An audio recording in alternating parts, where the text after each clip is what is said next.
ที่จะมาทนเห็นมันถูกทำลายเปรียบเหมือนสิ่งที่ล้ำค่าคือดินแดนที่เฮาอยู่พวกเฮาต้องเสิร์ชสู่พัฒนาพัฒนา Save our land cause it belongs to you Take a stand make it right from wrong Stop the taking let start giving Let it be a part of your life เฮามาเที่ยวลาวมาลิ้นน้ำกันมาสร้างสรรค์ให้ประเทศเฮาให้ก้าวไปให้โลกได้รู้ว่าเฮาแม่นไผแม่น้ำของเสื่อมต่อไว้ให้หัวใจเฮาเป็นน้ำกันประเทศลาวคืออัญมณีแห่งแม่น้ำของ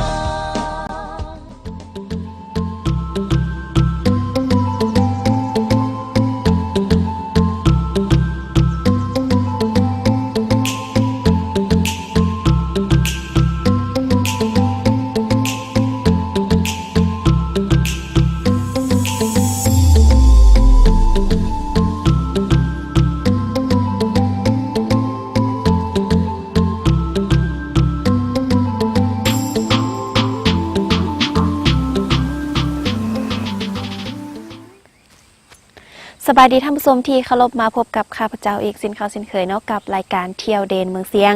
รายการนี้จะพาท่านมาฮู้จักเกี่ยวกับสถานที่ท่องเที่ยวทางด้านประวัติศาสตร์ธรรมศาสตร์และวัฒนธรรมและแหล่งท่องเที่ยวที่สำคัญอยู่ภายในแขวงเสียงขวางของพวกเราสำหรับอาทิตย์นี้ทางทีมงานของพวกเราเนาะก็ยังอยู่ที่เมืองคำนั่นเองซึ่งจะพาท่านมารับชมเกี่ยวกับสถานที่ท่องเที่ยวทางด้านธรรมศาสตร์บ่อน้ำโหนนั่นเองเนาะซึ่งว่าบ่อน้ำโหนแห่งนี้ตั้งอยู่ห่างจากเทศบาลตัวเมืองคำมาเส้นทางเลข7เนาะก็ถือว่า20กิโลเมตรมาฮอดซนขวน้ำเตียนและก็เลี้ยวขวาเข้ามาในสถานที่แห่งนี้ก็ประมาณ4กิโลเมตรกว่านั่นเองเนาะท่านผู้ชมซึ่งว่าสถานที่น้ำโหนแห่งนี้เมื่อเว้าถึงแล้วก็หลายคนอาจจะรู้จักหลายๆคนก็เคยมาท่องเที่ยวมาสัมผัสกันแล้วแต่ว่าบางคนก็ยังบ่ทันเคยมาเทื่อเนาะท่านผู้ชมสำหรับมื้อนี้ทางทีมงานของพวกเราจะพาท่านมารู้จักกับสถานที่ท่องเที่ยวแห่งนี้ให้หลายขึ้นให้รู้ถึงประวัติความเป็นมาที่ไปที่มาของสถานที่ท่องเที่ยวแห่งนี้ว่ามีคืออะไรเนาะตอนนี้เราจะพาท่านไปรับชมหรือว่าไปรู้จักเกี่ยวกับผู้ประกอบการเนาะซึ่งว่าจะเป็นคืออะไรนั้นเราไปรับชมพร้อมๆกันเลย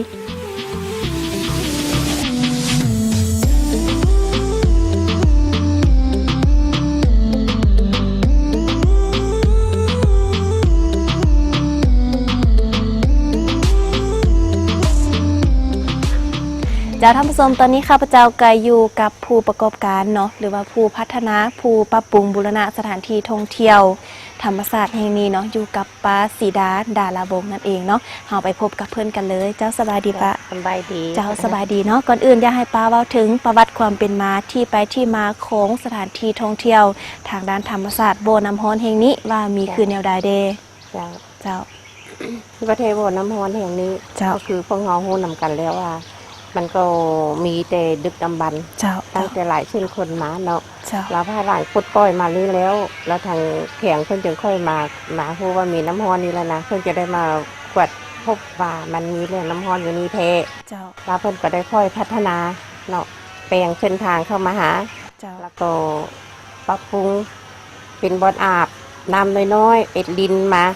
เห็นว่าถ้าเกิดว่าเป็นลินมาในนั้นนะก็ว่าปล่อยมาอาบเราก็มีสุขภาพมันดีขึ้น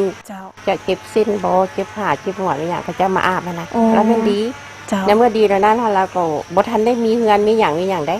รับคนก็ลังกันมาบักหลายๆมาเป็นรถบัสตัวอย่างได้แหละมามาอาบอยู่ตามลินน้ำที่มันหลายๆอันเหตุตามธรรมชาตินะแล้วเมื่อเป็นคืนนั้นแล้วเห็นว่ามีคนมาหลายแล้วนั้นทางแข็งเพิ่นก็ได้มีข้อริเริ่มว่าโมเมนต์เพียงแต่ภาษาศูนย์พนักงานมาก็พูดว่ามันนั้นขั้นศูนย์กลางมาเพื่อนก็พูดว่ามันดีน้ำนี้นะดังไปทั่วประเทศนะแล้วเมื่อเป็นนั้นแล้วทางแข่งเพื่อนจึงเขาได้มาแปลงเหือนพักเป็นเหือนพักเป็นบ่อนบำบัดของพนักงานอยู่ในขั้นแข็งหรือว่าพนักงานกันนำมาแต่ศูนย์กลางที่น่าเพื่อเราได้มาหรือได้มาปรับปรุงได้มาตั้งเหือนขึ้นตั้งเหือนขึ้นนี้ทับอิฐก็มีแต่หลังเดียวเป็นเพื่อนเอิญมาเป็นเพื่อนการนำเนาะของศูนย์กลางเวลานั้นก็มีท่านหนูฮัก มีหลายๆท่านกันนำเนี่ยนะเพื่อนก็แปลงว่าเป็นเงินของท่านโนฮักอยู่ท่าน เจ้าท่านเมื่อเป็นอันนั้นแล้วอันป้าทองวินเป็นนั้นครอบครัวของท่านไกรสอนเนาะเพื่อนก็สนใจแล้วเพื่อนก็มาแล้วเมื่อไม่เห็นว่าเพื่อนมาอาบแล้วเพื่อนก็เคยรักเก็บหัวรำเก็บหัวแล้วก็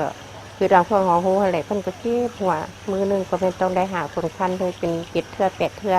แล้วเพื่อนก็เอาเครื่องบินมาลงที่เมืองคำนี่ได้เวลานั้นนะแล้วเพื่อนก็ขี่รถเข้ามาขี่รถเข้ามาเนี่ยเพื่อนมามื้อที่2เห็นว่ามันลดลงมื้อที่3เพื่อนก็ลดลงแล้วเพื่อนก็ดีแล้วเพื่อนแล้วเพื่อนก็กลับคืนมาแล้วเพื่อนก็สร้างความสนใจแล้วเพื่อนก็แข่งแปลงงานเพื่อนหลังนึงคือพวกเขาหัวเด็กอีกหลังนึงเป็นของป้าทองบินเป็นประวัติศาสตร์ไปอยู่ฮั่นเนาะแล้วก็เพื่อนก็มาพัฒนาเพื่อนก็มาอาบกระเทียมไทยลาดเป็นคณะนาราทั้งแข่งเพื่อนก็ได้มาแปลงขึ้นตื่มอีกเป็น2 หลังแล้วเพื่อนก็ได้ซื้อเป็นเฮือนของลุงคำไตโบต่อลุงหลวงฮักโบแล้วเพื่อนก็ได้แปลงไปงานผู้นำนั้นเวลาทางศูนย์กลางมาเพื่อนก็มาพักอาบอยู่ฮั่นหรือว่าทางแข่งมาเพื่อนก็อาบฮั่นให้เราว่าคือมาอาบก็เห็นว่ามันดีสุขภาพดีคือเจ็บหัวมันก็ดีหรือว่าอันเจ็บตามเส้นตามเอ็นไปนี่นะมันหายไปคือเราก็หลายคนมันมาหลายที่เทะนี่นะเสร็จแล้วเมื่อเป็นอันนั้นแล้วก็ทางส่วนกลางเพื่อนก็มีความสนใจแต่ละแผนกแต่ละกระทรวงเพื่อนก็ได้มาแบ่งขึ้นหลังนึงเป็นคือของกระทรวงการเงินก็เป็นพวกเขาเห็นอยู่หั่นกระทรวงแผนการแล้วก็มีของพวกสวัสดิการแห่งท่านหลังนึงแล้วก็มีพวกกันมีของก่อสร้างหักฐานแล้วก็เป็นเห็นว่าการนำเพื่อนหรือว่าพนักงานมาแต่ศูนย์กลางมาแต่แข่งนั่นก็เป็นมาพักมาเซาเป็นปกพาดเป็นหลายเจ้าเนาะถือว่าแหล่งท่องเที่ยวทางด้านธรรมศาสตร์บ่อน้ำร้อนแห่งนี้เนาะนอกจากเป็นแหล่งท่องเที่ยวทางด้านธรรมศาสตร์แล้วยังเป็นบ่อน้ำที่ว่ามีความศักดิ์สิทธิ์อีกได้เนาะเพราะว่าผู้ใดที่ว่าเจ็บเป็นเปียรอยเจ็บเส้นเจ็บเอ็นเจ็บเก้ามาหัวกะสะผู้ใดที่ว่ามาอาบมาแช่อยู่น้ำแห่งนี้ก็ถือว่าหายขาดได้เนาะท่านผู้ชมและสำหรับในเมื่อคนพบเป็นคืนนั้นแล้วเนาะภาครัฐหรือว่าโดยเฉพาะแม่นการนำของแขวงเนาะเป็นผู้คุ้มครองปกปักรักษาแล้วสำหรับหลังจากนั้นมาป้านี่เป็นผู้สัมปทานเนาะหรือว่าเป็นผู้มาพัฒนามาบูรณะคืนนี่เริ่มตั้งแต่ปีเลยมาเจ้าเราตะกี้ฮันก็ทางคือพวกเขาโหเลยเนาะทางแขกทางส่วนกลางเพิ่นมาแล้ววันนี้พนักงานมาอยู่ฮันมันก็ยุ่งยากเลยที่มาประจำในการบูรณะหรือว่าในการบริการวันนี้ฮะนะแล้วเมื่อนั้นเราเพิ่นก็ว่าผู้ใดมีความสามารถให้มาสัมปทานโบหรือว่าใดให้นะพวกแม่ก็มีความสนใจเนาะเป็นผู้โชคดีแล้วก็ได้เสนอขึ้นหาเพิ่นสร้างบทวิพากษ์อย่างมาหานี่แหละแล้วเพิ่นก็ว่าเห็นดีตกลงให้พ่อแม่สัมปทานนับตั้งแต่ปี2011เป็นต้นมาว่าได้มาแล้วซึ่งก็มื้อทบิดนี่ก็แปลงหันภาคขึ้น2-3 หลังคือพวกเขาเห็นนี่แหละแล้วก็บวกซื้อของเพื่อนอันเก่าค่ะนะแล้วก็เห็นว่าแขกก็ยังบ่พอความต้องการของแขกแล้วก็ได้แป้งขึ้นไปขยายขึ้นไปตื่มอีกแล้วก็ยังบ่พอนั่นก็แขกก็ยังมาหลายอยู่บางแขกก็ยังเหลือบนนอนที่เราก็ได้ขยายขึ้นไปตื่มอีกแล้วเดี๋ยวนี้นี่ก็มี10 ปลายหลังแล้วก็ห้องนอนมี60 ห้องสำหรับอันให้แขกบริการได้ดีป้ามีความคิดแนวใดจึงว่ามีความริเริ่มมาประกอบการทางด้านธุรกิจนี้ก็แทนี่ตะกี้นี่ป้าก็เป็นพนักงานของรัฐนี่แหละให้ร่างออกบำนาญมาแล้วก็ป้าก็มีกิจการน้อยๆนึงเพื่อสร้างเศรษฐกิจครอบครัวอยู่ทางดูคนแล้ววันนี้เห็นว่ามันโบมีความโฮมมันน้อยสินะเราเห็นว่าก็เคยเห็นว่าหลายแขกมาในนี้เนาะว่าก็อยากมาพัฒนามีความสนใจอยากสร้างอยากสาเฮ็ดให้สังคมหานี่มีใบหน้าอันใหม่แล้วก็ให้การรักษาสุขภาพเนี่ยนะเห็นว่ามันดีเท่นะก็เลยว่าก็สัมปทานนะเพื่อนแล้วก็พัฒนาขึ้นมาทุกมื้อหลังจากที่ว่าเฮามาสัมปทานเนาะเฮามาพัฒนาแล้วเห็นว่านักท่องเที่ยวนี่ให้ความสนใจเข้ามาเที่ยวชมหลายปานใดสามารถเฉลี่ยได้บอกว่ามื้อนึงนี่มีหลายปานใดสำหรับแขกเข้ามานี่ว่าแต่ละปีนี่ก็ว่ามันขึ้นมาหลายมาทุกมือได้ทุกปีแล้วก็ว่าหลายมาทอดเดี๋ยวนี้นี่ก็โบแต่ก่อนในวันเสาร์วันอาทิตย์มาฮอดยามนี้แล้วก็บ่ได้เลือกวันเสาร์วันอาทิตย์วันอันใดก็มีแขกมาห้องนอนก็เต็มแล้วกันเข้ามาแต่เรานอกจากมานอนนอกจากมานั่นแล้วก็ข้าเจ้าเข้ามาเที่ยวนี่ก็ เอิ้นมาบ่รุดแหละมื้อนึงเฉลี่ยละ200ปลายพุ่นเลยบ่รุดเจ้าเฉลี่ยมื้อนึงหั่นน่ะแต่ว่ามื้อหลายกว่านั้นก็มีสันเจ้าฮอดอันมื้อเหมือนมีฮอดเป็นพันคนก็มีได้มื้อนึงนะเจ้าและเป็นช่วงระยะใดที่ว่าเขาเจ้าเข้ามาหลายที่สุดมาลิ้นสถานที่แห่งนี้เขาเจ้าเริ่มเข้ามาหลายนี่แม่นนับแต่เดือน10เข้ามาจนฮอดเดือน6สากลนี้จังค่อยเริ่มลดพรไปหน่อยนึงแล้วก็พอเดือน10มาแล้วก็เริ่มเข้ามาหลายมาถือว่าแขกเข้ามาเที่ยวชมหลายแท้ๆเนาะและสำหรับแขกที่มาเข้ามาเที่ยวชมนี่จะเป็นแขกทางภายในบ่หรือว่าแขกต่างประเทศที่มาเข้าเที่ยวชมหลายที่สุดเจ้าเดี๋ยวนี้ฮันแขกเข้ามานี่ส่วนหลายเป็นแขกภายในแขกภายในประเทศนี้แขกต่างประเทศนี่ก็มี ก็บ่ขาดแต่ว่า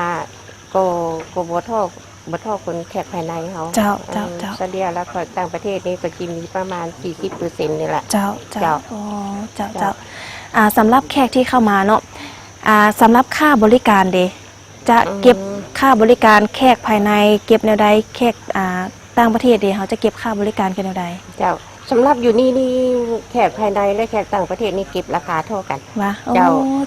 แขกเท่ากันเพราะว่าเข้าประตูมาก็เต็มคนหนึ่ง 5,000 กีบพอมีค่าบูรณะเด็กๆน้อยๆเจ้าคือกันอาบน้ำก็มีเต็มคนหนึ่ง 5,000 กีบเจ้านั่นแหละพอมีค่าบูรณะช่วยกันแล้วก็แขกภายในและแขกต่างประเทศมีราคาเท่ากันเจ้าแล้วสำหรับจุดประสงค์ที่เขาเจ้ามาเพื่ออย่างเพื่อมาสถานที่ท่องเที่ยวแห่งนี้จุดประสงค์เขาเจ้ามานี่ก็เป็นมาเพื่อมาอาบน้ำร้อนธรรมชาติสุขภาพของเขาเจ้าท่านเขาเจ้าสนใจมานี่บางคนก็มาก็ลงมาก็ได้อองมาบางคนก็เอาโลมาหลายคนเจ้าก็มาสนใจมาเตะหลวงพระบางมาเตะเห็นอื่นๆให้นะเป็นมาหลายเขาเจ้ารู้สึกว่าโอ้มาเท่านี้เราดีเท่านาเขาเจ้าก็มาอีกไม่มาหลายบางคนนี่ก็มานอนนี่เป็นอาทิตย์เขาจะจึงกลับเพื่อมาปิ้นปัวสุขภาพแม่แหละเขาจะมาปิ้นปัวสุขภาพมานอนอาบน้ำร้อนต้นโตเจ้าและสำหรับสิ่งที่ว่าโดดเด่นสิ่งที่ว่าดึงดูดใจนักท่องเที่ยวที่สุดสร้างความประทับใจให้กับนักท่องเที่ยวหลายที่สุดนี่มีคืออย่างเดียวอยู่สถานที่ท่องเที่ยวของเรานี่อยู่นี่การสร้างคือแขกที่เขาเจ้ามาแล้วพวกเขาก็สร้างความการอำนวยความสะดวกให้เขาเจ้าหลายอย่างปิดต้นมันทำมีเงินพักเงินนอนมีบนอาบน้ำฮอนอยู่ในห้องอาบห้องนอนเลยแล้วก็มีอาหารแล้วก็มีส่วนสาธารณะพวกเขาฮิตสาธารณะนะพวกเขาฮิตปลูกผักปลูกอย่างเอาเองเพื่อว่าคือปลอดสารพิษนะแค่เขาเจอจะกินผักอยู่นี่เนาะแล้วก็มีห้องประชุมสำหรับเพื่อจะมาตั้งแข่งว่ารู้ว่าอยู่ภายในแข่งเขามาเปิดห้องประชุมฝึกอบรมนี่คือแล้วก็มีตอนนี้แหละนี่วันพักวันเสาร์คือพวกเขาเห็นนำกันนี่เจ้าท่านผู้ชมเนาะที่ทานรับหูผ่านไปนั้นกาเมนการความให้ความกระจ่างแจ้งเกี่ยวกับป้าสีดาดาราวงศ์เนาะซึ่งเป็นผู้ประกอบการเป็นผู้บูรณะเป็นผู้ปกปักรักษาสถานที่ท่องเที่ยวแห่งนี้ให้หูถึงประวัติความเป็นมาที่ไปที่มาตั้งแต่อดีตจนถึงปัจจุบันเนาะให้ความกระจ่างแจ้งของเขาแต่ว่าตอนนี้เราไปพักชมสิ่งที่น่าสนใจจากทางรายการก่อนแล้วจึงกลับเข้าสู่รายการตื่มอีกในระยะต่อไป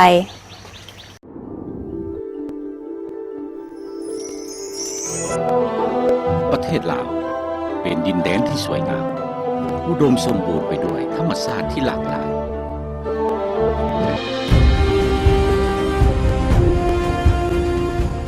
แขวงเสียงขวาง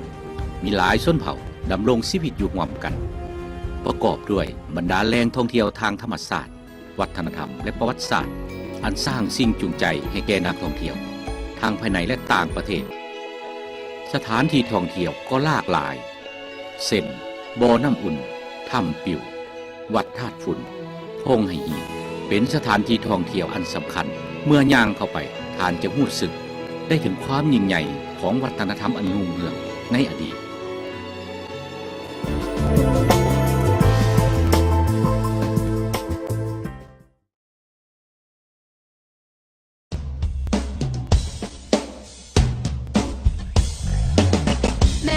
ก็คงจะหา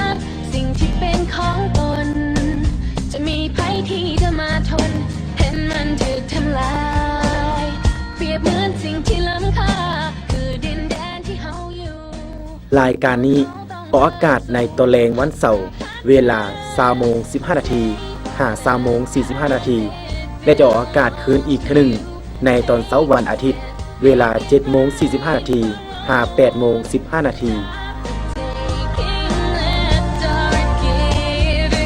Let it be a part of your life เข้ามาเที่ยวลาวมาลิ้นน้ำกันมาสร้างสรรค์ให้ประเทศ รายการนี้จะนำพาท่านผู้ชมไปรู้จักกับแหล่งท่องเที่ยวทางด้านประวัติศาสตร์ธรรมชาติและวัฒนธรรมอยู่แขวงเสียงขวาง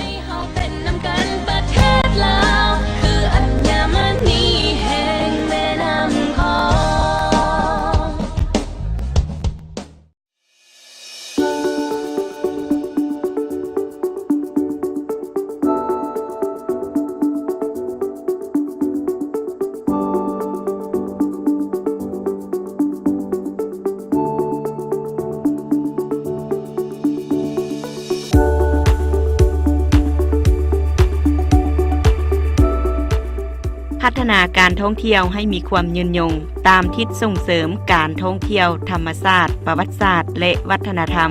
เฮ็ดให้แขวงเสียงขวางกลายเป็นจุดหมายปลายทางการท่องเที่ยวลาวเที่ยวลาวเป็นพื้นฐานในการเชื่อมโตการท่องเที่ยวในภาคพื้นและสากล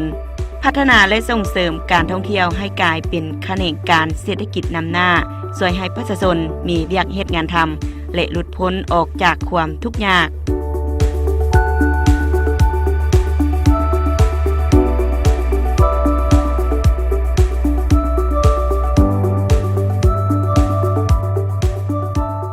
ยินดีต้อนรับนักท่องเที่ยวทางภายในและต่างประเทศที่มาท่องเที่ยวและเยี่ยมยามแขวงเสียงขวางในโอกาสปีท่องเที่ยวลาว 2018 อย่างสุดใจ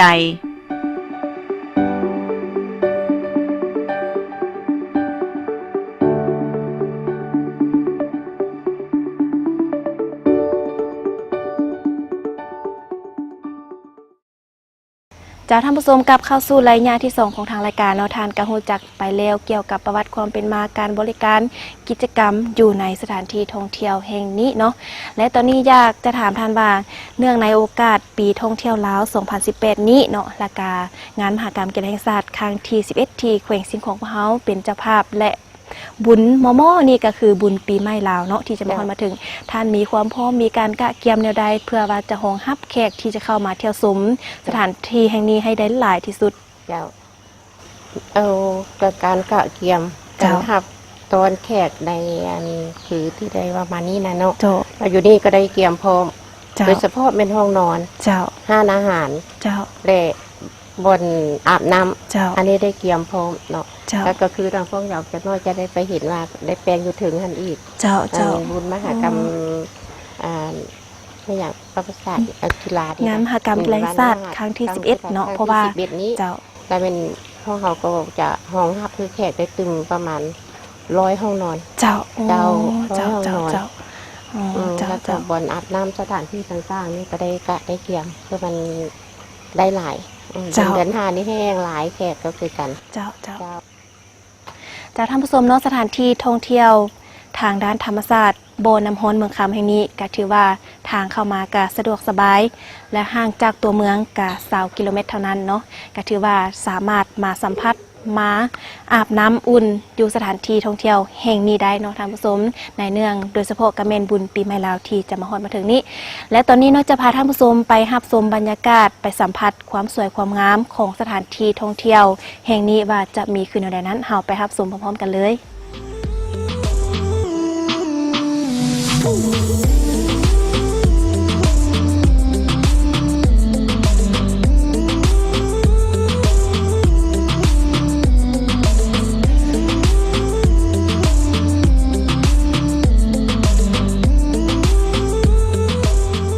ตัวนี้จะเป็นอ่างอาบน้ำสำหรับแขกที่มาเข้ามาเที่ยวชมเป็นบอกไม่แล้วตัวนี้นี่เป็นอ่า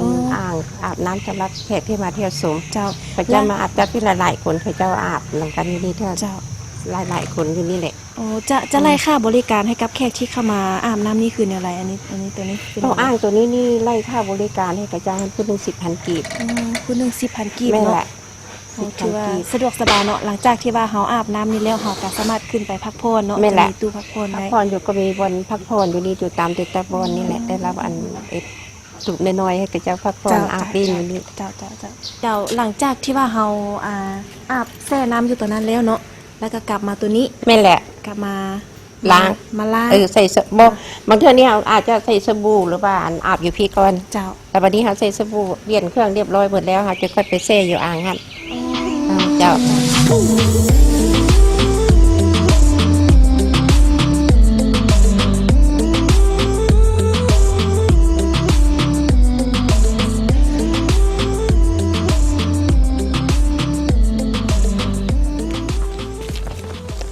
เจ้าตัวนี้นี่มันอย่างตัวนี้ ตัวนี้เป็นเงินอาบทั่วไปแขกทั่วไปสมมติว่าเขาเจ้ามาแล้วว่าบ่นอนเลยนะ เจ้า อาบน้ำเด้บ่ซั่นก็เอามาอาบอยู่นี่ ตัวนี้นี่จะเก็บค่าบริการผู้หนึงเท่าไหร่ คนหนึง5,000 กีบ อ๋อ เก้าคน เจ้า อยู่ด้านก็มี เจ้า อ่างโดยเฉพาะอยู่ในแต่ละห้องหั่น เจ้าก็บ่ได้แพงเลยเนาะสำหรับห้องนึงค่ะ เจ้า 5,000 กีบเฮามีสบู่ให้พร้อม เจ้า มีแพรเช็ดโตวให้พร้อม ถือว่าสะดวกสบายเนาะ เจ้า มีการบริการครบวง แม่ จร น เลย แม่น และ แหละ สำหรับอยู่แต่ละบ่อนเนาะแต่ละจุดนี่จะมีพนักงานเขาประจำอยู่เลยบ่ แม่นแหละมีพนักงานประจำ โอ้ เขาจะประจำรอท่าแขกอยู่ เจ้าแล้วพนักงานของเฮาอยู่หมดอยู่นี่มีประมาณจักคน พนักงานอยู่เดียวทั้งหมดมี22คน เจ้า2คน เจ้า เจ้า เจ้า เจ้าท่านผู้ชมเนาะนี่ก็เป็นอีกผู้หนึงเนาะเพิ่นมีอาการเจ็บแข้งเนาะเจ็บขาเลยเพิ่นจะมาอาบน้ำอุ่นเนาะเจ้าสบายดีเจ้าสบายดีมาแต่ทางเลยเนาะนี่ เต้น้องเฮ็ดมา มาแต่ทางโหดโอ้มาจุดประสงค์เพื่อหยัง จุดประสงค์อันนั้นซื้อ มาอาบน้ำ อืม อาบน้ำเพื่อ เพื่อให้ จะมาแช่น้ำอุ่นนี่เนาะ เออ จะมาแช่น้ำอุ่นเพื่อว่าอาการการเจ็บแข้งบ่เจ็บเอ็นเจ็บ จะเส้น เจ็บเส้นบ่นี่เจ้าแล้วอาบแล้วบ่นี่หรือว่าหยัง ยังบ่ได้อาบ กำลังจะอาบเนาะ กำลังจะอาบละ เจ้าได้ยินชื่อเสียงมาแต่ทางเลยว่าเจ็บปวดนิดนึงแล้วก็มาอาบน้ำอุ่นนี้จะให้อาการดีขึ้นนี่ข้าเจ้าแนะนำมาบ่หรือว่าได้ยินมาแต่ทางเลย มันมาก็มาอาบหลายเทื่อดีแล้ว แสดงว่าเคยเป็นผ่านมาแล้วเนาะแล้วก็มาอาบแล้วว่าดีขึ้นเนาะเจ้าส่วนนี้จะเป็นปลูกขายบ่หรือว่าจะปลูกเพื่อต้อนรับแขกที่เข้ามาพักผ่อน ส่วนอันนี้ปลูกไว้สำหรับรับต้อนแขกมาแล้วแม่นั้นเฮาก็เพื่อความสะดวกสบายแล้วมันก็ปลอดสารพิษ เจ้า แล้วมาแล้วแม่เนารับแขก เจ้าถือว่าสะดวกสบายอีหลีเนาะท่านผู้ชม เจ้า ถือว่ามีบริการครบวงจรตั้งแต่อาบน้ำแล้วก็มีเฮือนพักมีการบริการกินดื่มมีห้านอาหารแล้วก็รวมไปถึงการเฮ็ดสวนที่ว่าปลูกผักปลอดสารพิษเนาะเพื่อว่าคอยบริการให้กับแขกผู้ที่ว่าเข้ามาพักผ่อนผู้ที่ว่าเข้ามาเที่ยวชมสถานที่แห่งนี้เนาะ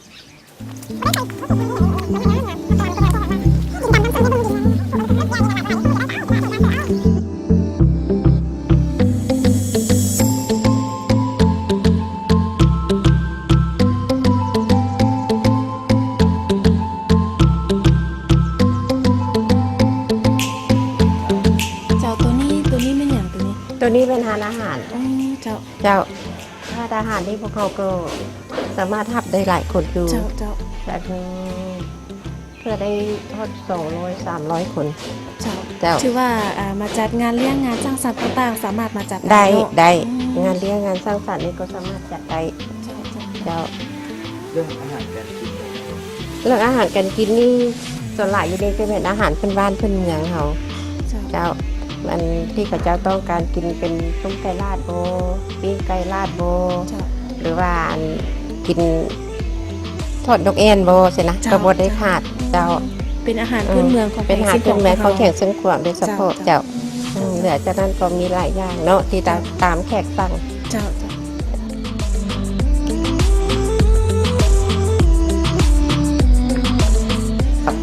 วันนี้ก็เป็นวันนั้นวันนั้นฮับแขก เจ้า หรือว่าวันแขกมาที่ว่าเขาจะนอนอยู่นั้นอันนี้นะเขาก็หาข้าวเนี่ยเขาจะกินเลยอยู่บนนี้ เจ้า เจ้า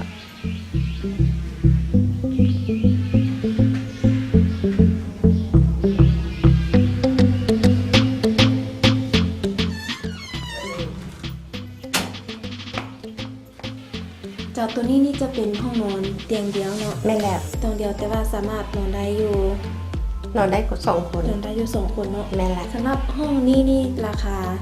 ตกอยู่แล้วนะ สำหรับห้องนี้ราคา150,000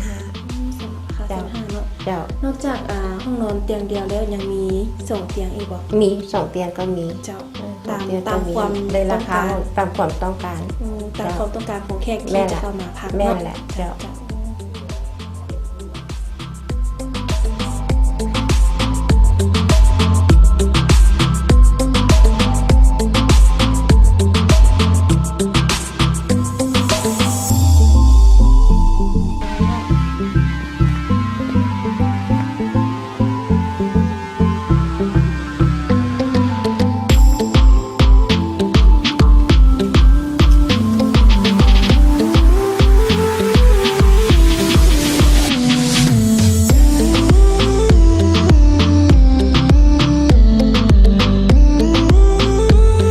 ห้องนี้นั่นราคา50,000 กีบ เจ้า มันมีอยู่5 ห้อง แล้วก็หมดอยู่นี่ก็มีแต่5 ห้องเท่านั้น เจ้า เจ้า ห้องนี้มันแตกต่างกันหมู่อยู่นะห้องนี้มันแปลงกันหมู่หมด เจ้า แล้วห้องนี้มันบ่ได้มาตรฐานมันคัก เจ้า แล้วเราก็เอาแต่50,000 กีบ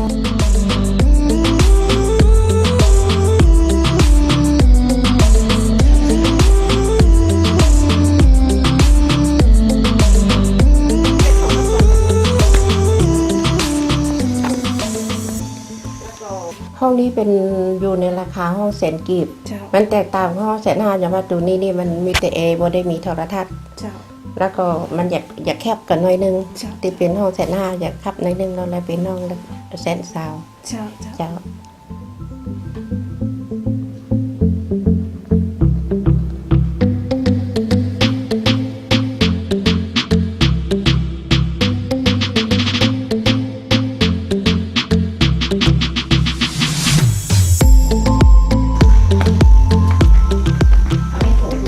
ห้องนี้ห้องราคาแสนกีบเนี่ยมันก็ต่างกับห้องแสนห้าห้องแสนสาว เจ้า เพราะว่าตัวนี้นี่มันก็มีแต่พัดลม เจ้าบ่มี บ่มีเอบ่มีโทรทัศน์ บ่มีโทรทัศน์เนาะ เจ้าแต่ว่าระบบห้องนอนนี่คือกัน เจ้า คือกับ เจ้า ทุกห้องนั่นแหละ เจ้า เจ้าแล้วก็นี่แ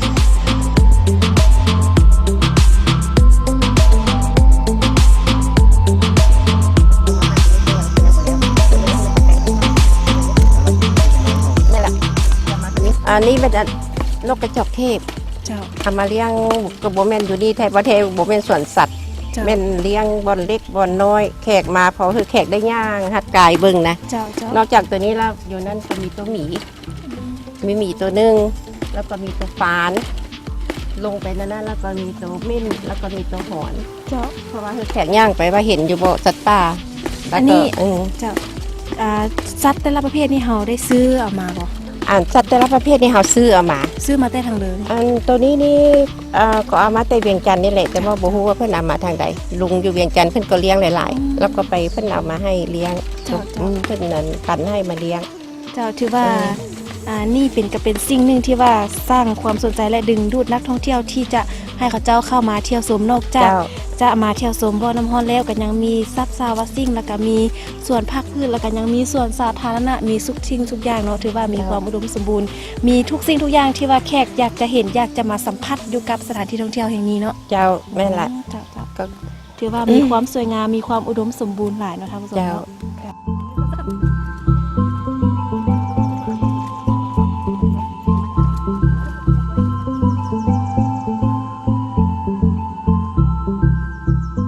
ดูบ่อนนี้นี่มีบ่อนน้ำร้อนมันมีอยู่2บ่อน เจ้า เอาตัวนี้แล้วแม่ตัวใหญ่แล้วก็ยังมีตัวนึ่งย่างมันนี่ประมาณ50 เมตร เจ้า จะหอดบ่อนน้ำร้อนน้อย เจ้า เจ้า แต่ว่าตอนนี้เขาจะไปเบิ่ง ตอนนี้ไป บ่ เบิ่งน้ำร้อนใหญ่ก่อน ไปเขาจะไปเบิ่งน้ำบ่อน้ำร้อนใหญ่ เจ้า ก่อนเนาะ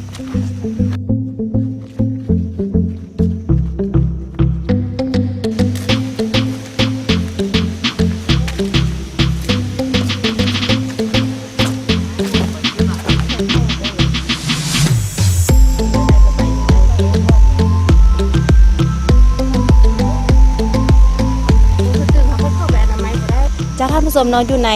เมืองคำแห่งนี้เนาะถ้าเว้าถึงบ่อน้ำร้อนแล้วนี่ก็คือมีอยู่3จุดเนาะบ่อน้ำร้อนเขาจะเอิ้นบ่อน้ำร้อนอยู่นำบ้านนาทงแล้วก็มาบ่อน้ำร้อนน้อยอยู่บ้านซางเนาะและจุดนี้ก็ถือว่าจะเป็นจุดใหญ่ที่สุดอยู่ภายในเมืองคำเนาะ ที่บ้านน้ำร้อน เจ้าแม่สามารถฮู้ได้บ่ว่าน้ำนี่ร้อนประมาณจักองศา น้ำนี่ขันแม่นอยู่ใดนี่ แทบแล้วมันจะอยู่ใน40องศา เจ้า ถ้าว่าเราเอาโต๊ะไปอาบพวกนั้นมันก็จะบ่ฮ้อนถึงขนาดก็ประมาณ30พอดีอาบ พอดีอาบ บ่ฮ้อนบ่เย็นปานใดพอดีอาบ เจ้าแล้วเฮาโตน้ำจากนี่ไปบนที่ว่าเฮือนพักไปบนที่อาบนี่โตจากจุดใดไปทางใด นี่โต๊ะเอาท่อนี้เข้ามาสื่อวนกับบนน้ำฟุดๆนี่แหละบนน้ำฟุดนี่แล้วก็โต๊ะเราเลื่อนออกไป เจ้า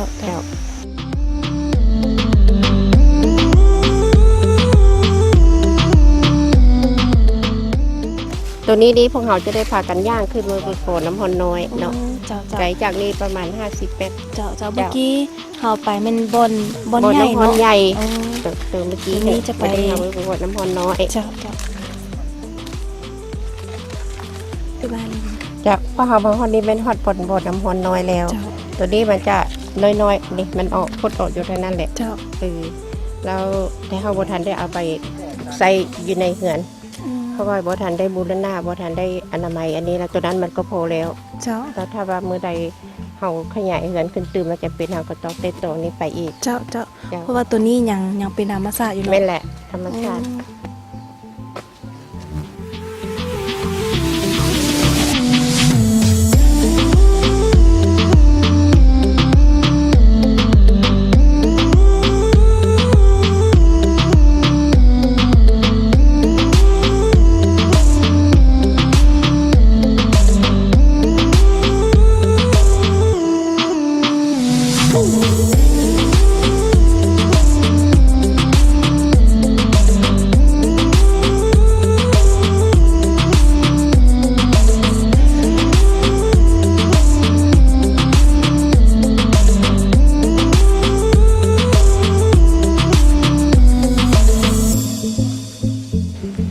จ้าท่านผู้ชมเนาะท่านรับชมผ่านไปกะเมนความสวยงามของสถานที่ท่องเที่ยวทางด้านธรรมศาสตร์บ่อน้ำฮ้อนแห่งนี้เนาะซึ่งว่าอยู่ในบ่อน้ำฮ้อนก็มีป่าใหญ่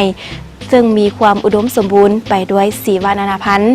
และสำหรับมาในสถานที่แห่งนี้เนาะก็จะมีกิจกรรมและมีการบริการหลายๆอย่างเอิ้นว่ามีการบริการครบวงจรกันเลยเนาะถ้าว่าท่านใดยังบ่ทันเคยมาเห็นบ่เคยมาสัมผัสก็สามารถมาได้เพราะว่าทางรายการของเราก็จะนำเสนอส่วนใดส่วนหนึ่งเท่านั้นถ้าว่าท่านอยากจะเห็นเนาะหรือว่าอยากจะมาสัมผัสตัวจริงท่านต้องมาด้วยตัวของท่านเองเนาะแต่ว่าตอนนี้ไปพักชมสิ่งที่น่าสนใจจากทางรายการก่อนแล้วจึงกลับเข้าสู่รายการตื่มอีกในระยะต่อไป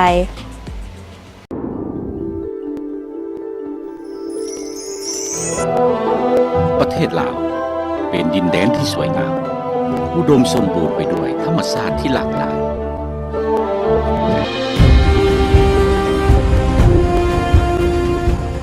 แขวงเสียงขวางมีหลายชนเผ่าดำรงชีวิตอยู่ร่วมกัน ประกอบด้วยบรรดาแหล่งท่องเที่ยวทางธรรมชาติวัฒนธรรมและประวัติศาสตร์อันสร้างสิ่งจูงใจให้แก่นักท่องเที่ยวทางภายในและต่างประเทศสถานที่ท่องเที่ยวก็หลากหลายเช่นบ่อน้ำอุ่นถ้ำปิววัดธาตุฝุ่นโพงไหอีเป็นสถานที่ท่องเที่ยวอันสำคัญเมื่อย่างเข้าไปท่านจะรู้สึกได้ถึงความยิ่งใหญ่ของวัฒนธรรมอันรุ่งเรืองในอดีต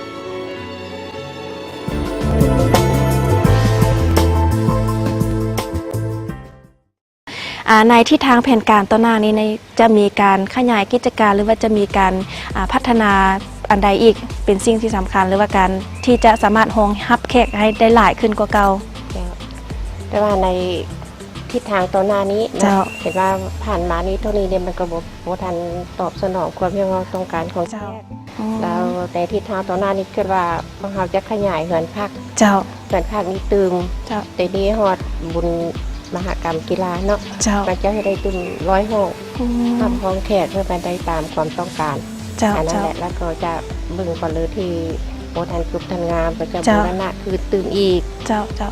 เป็นต้นเป็นห้านอาหารโบนพักบนเซาบนกินบนยูโบเลย เจ้า ก็จะขยายไปตึม เจ้า เป็น เจ้า แต่ตัวหน้า เจ้า เนาะ เจ้าเจ้าเนาะในนามท่านเป็นผู้ปกปักรักษาเนาะ เจ้า ท่านอยากฮ้องแขกที่เข้ามาเที่ยวชมเนาะบ่ว่าจะเป็นแขกทางภายในแขกต่างประเทศ เจ้า ช่วยกันอนุรักษ์ปกปักรักษาสถานที่แห่งนี้ให้ยังคงอยู่กับพวกเฮาคือแนวใด เจ้าการตรงนี้เขาในนามต่างหน้าในนามผู้รับผิดชอบ เจ้า แล้วก็อยู่ในนี้เนาะ เจ้า แล้วก็ขอเชิญชวน เ แขกบ่ว่าภายในและต่างประเทศ เจ้า ตาท่านผู้ชมอยู่ทางบ้าน เจ้า แล้วก็ขอเฮียงฮอขอบ่ได้เห็นแต่เท่านี้เลยนะมันก็จะบ่ว่ามืดจิตมืดใจเนาะเขามาเที่ยวมาชมมาเยี่ยมมายาม เจ้า มาชมเบิ่งว่าอาบน้ำนี่เป็นอันนี้แทบ เจ้า เป็นความเว้าไปหันแทบ เจ้า ซึ่งก็ขอเชิญท่านลองมาสัมผัสเบิ่งตัวจริงเนาะแล้วก็เป็นอันนั้นแหละ เจ้า ถ้าว่า และจะเฮียงห้องให้แขกเนาะช่วยปกปักรักษาสถานที่แห่งนี้คืออะไร แล้วจะก็ในนามเฮาเองก็ขอเฮียงฮองให้แขกที่ว่ามาเที่ยว เจ้าม มาชมแหล่งนี้ เจ้า ให้ปกปักรักษาความสะอาด เจ้า โดยสุดดำเดียว เจ้า รักษาสิ่งแวดล้อมนี้ให้มันดีเนาะ เจ้า แล้วก็บอกสิ่งที่ในเรื่องก็ได้ห้ามว่าแขกจะมานี่นะ เจ้า ล่ะขอบ่ให้เอาเครื่องอยู่เครื่องกินมาแต่งอยู่แต่งกิน อ๋อ คือแต่ก่อนนั้น เจ้าเจ้าเพ เพื่อ ราะว่า รักษาสิ่ เจ้าง แวดล้อมอยู่นี่ เจ้า เพราะว่าอยู่นี่แล้วของเขาก็มีความสามารถมีอาหารเพียงพอที่ อ๋อ จะตอบสนอง เจ้า ให้ เจ้า แขกที่มาเที่ยวมา เจ้า ชมอยู่นี่ เจ้า แล้ว เจ้า เจ้า ถือว่าแขกที่เข้ามาสามารถบริการอยู่นี่ได้เนาะเพราะว่าสถานที่แห่งนี้ถือว่าสถานบริการให้กับท่านเนาะหรือว่าแขกที่เข้ามาเที่ยวชมสามารถครบวงจรเลยนับตั้งแต่การอาบน้ำการอาหารการกินหรือว่าการดื่ม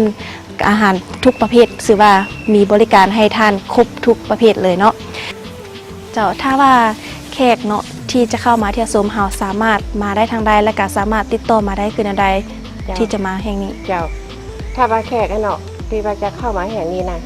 ก็คือติดต่อหาเบอร์โทรศัพท์ เจ้า 22461615 อืม อันนั้นเราก็เข้ามาอยู่อย่างนี้เป็นบ่อน้ำฮ้อนนี่เป็นบ่อน้ำฮ้อนใหญ่กว่าหมู่อยู่เมืองค เจ้า ำตั้งอยู่บ้านน้ำห่มเมืองคำแข่งเชียงขวาง เจ้า เนาะ เจ้า แล้วก็ขอซื้อแขก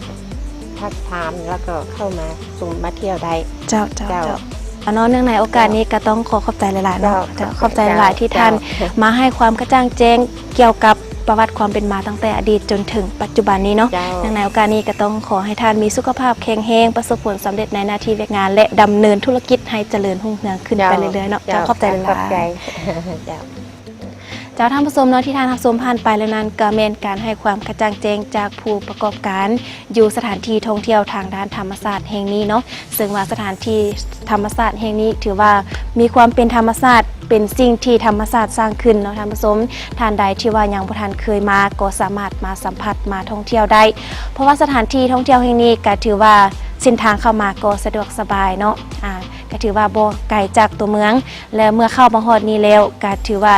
เพิ่นก็มีการบริการครบวงจรเลยบ่ว่าจะเป็นทางด้านเฮือนพักรีสอร์ทและพร้อมเดียวกันนี้ก็เรื่องอาหารการกินรวมไปถึงการอาบน้ำอุ่นแห่งนี้เนาะก็ถือว่า